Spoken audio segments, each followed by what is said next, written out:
All right, our next topic is quite fitting as we just discussed two NBA 8 seeds. As you may have heard, the NBA will have a play-in tournament to decide the 7th and 8th seeds in each conference. The 7th and 8th place teams will have two chances to secure a playoff spot, while the ninth and 10th seeds will have to win two straight games to enter the playoff field. The NBA experimented with the play-in idea in last season's bubble, which ended up seeing the Portland Trail Blazers sneak into the playoffs last season, only to lose to the Los Angeles Lakers in 5 games in the first round. Okay, Drake, what do you think of this season's version of the play-in tournament?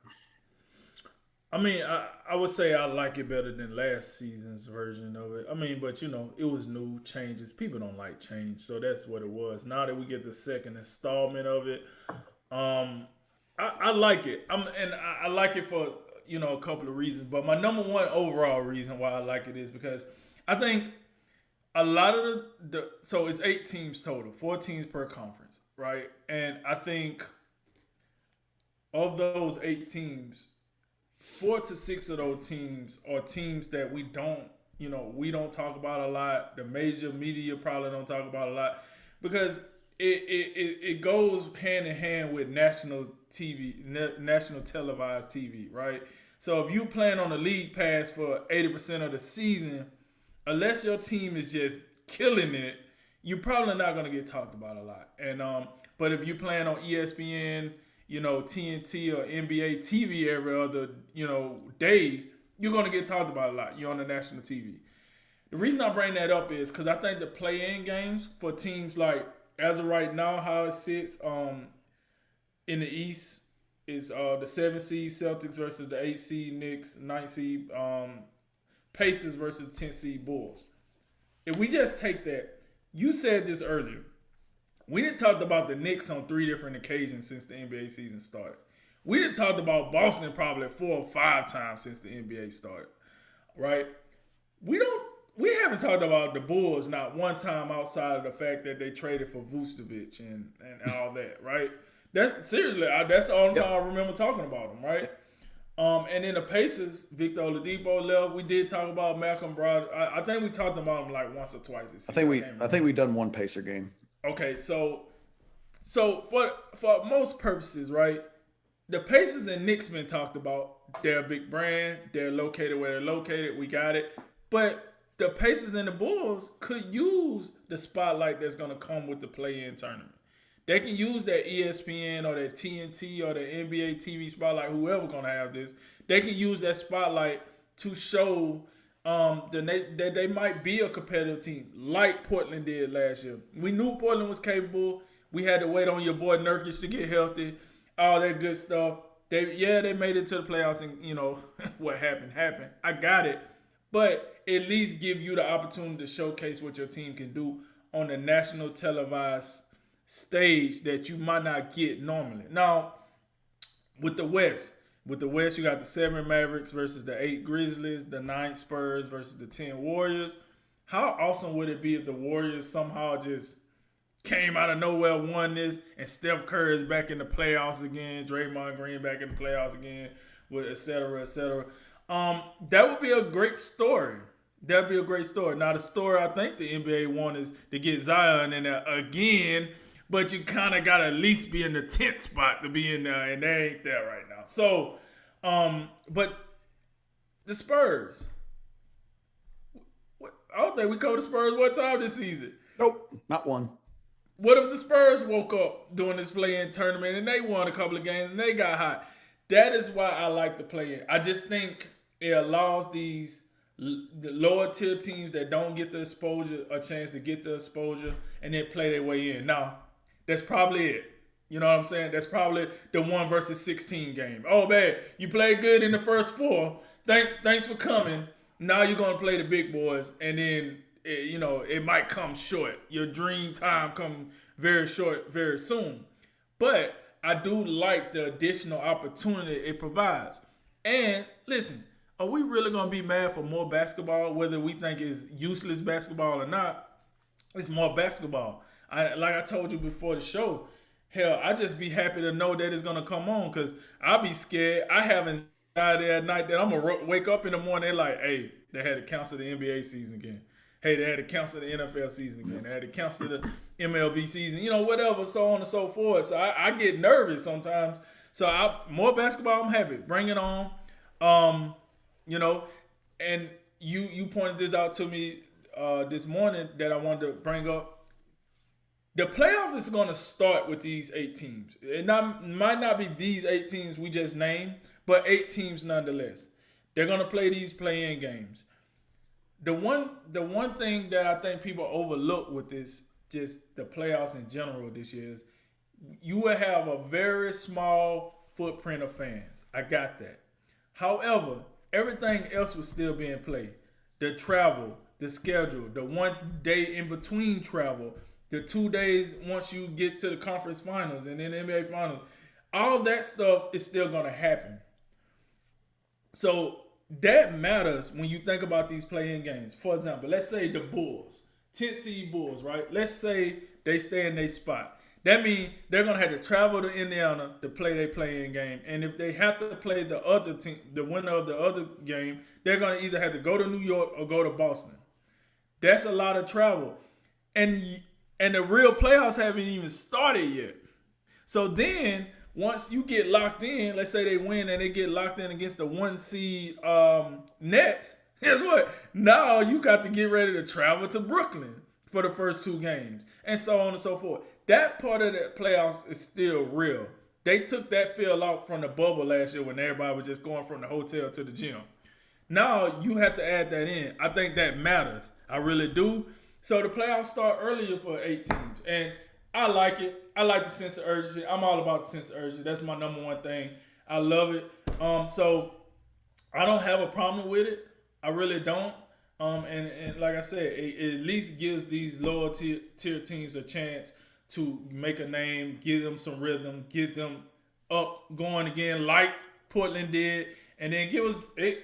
For me and you, it give us something else to talk about. At the end of the day, it give us something else to talk about. And so I like it. I like the sense of urgency. I can't wait to see what 8 teams we get this year and see how that work. But I'm into it, man. I'm into it. Yeah, I think I do agree with two points. The ending point you made about being something to talk about. Love that.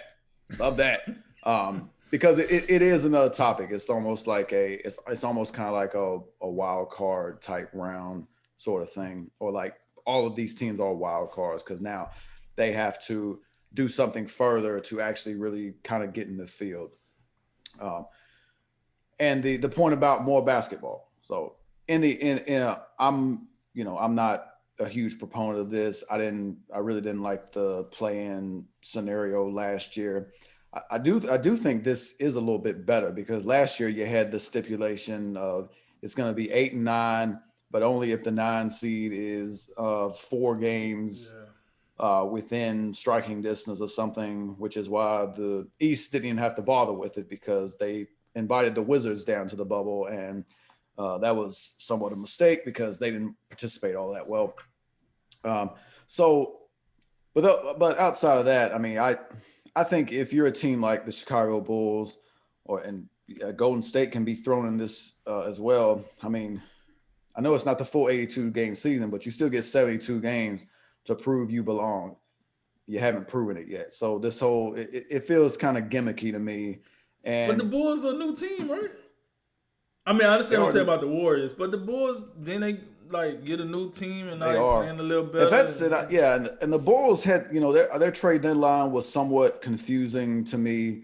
But I mean, if the goal is to kind of, de-incentivize tanking and playing the draft lottery, then and the Bulls, and this is, this is the kind of thought process behind what the Bulls are doing.